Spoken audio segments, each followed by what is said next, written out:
La bourse de Paris se repliait légèrement après avoir pris plus de 2% la veille, un jeudi 24 décembre, sans surprise, quasi insignifiant en termes de volume d'échange, à peine plus de 250 millions d'euros en fin de matinée.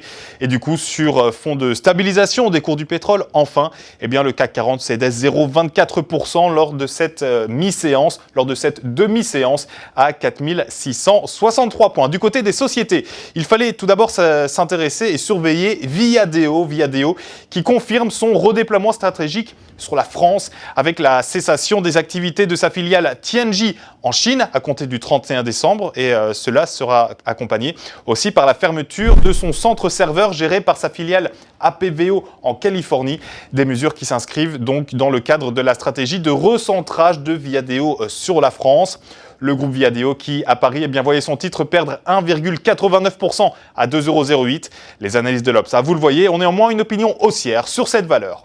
En focus également ce lundi, Saint-Gobain qui annonce la signature d'un accord pour la formation d'une joint venture entre Moon Gyps, société créée en 2012 entre Saint-Gobain et l'acteur local Planchester, et Lafarge Plâtre Maroc, qui est historiquement présent sur le pays. Cette association bénéficiera d'une part de la forte présence commerciale et de la capacité industrielle de Lafarge Plâtre Maroc, et d'autre part de la diversité de la gamme de produits et de solutions innovantes à base de gypse de Saint-Gobain.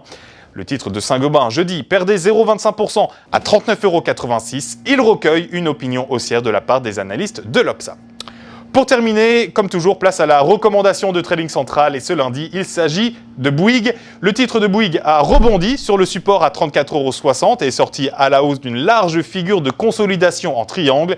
Il reste soutenu par ses moyennes mobiles à 50 séances, actuellement à 35,07 €. L'indicateur de tension RSI est bien orienté au-dessus de sa zone de neutralité.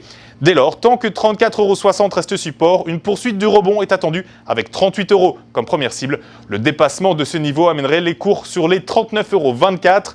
La stratégie pour cette valeur Bouygues, découvrons-la ensemble avec donc l'achat du Warrant Call 8031 T d'Unicredit, prix d'exercice fixé à 32 €, date de maturité le 22 juin 2016. Pour Trading Central en direct ici depuis notre studio à Wall Street, New York, c'était Sébastien Giron. Excellente fin de journée à toutes et tous. À demain.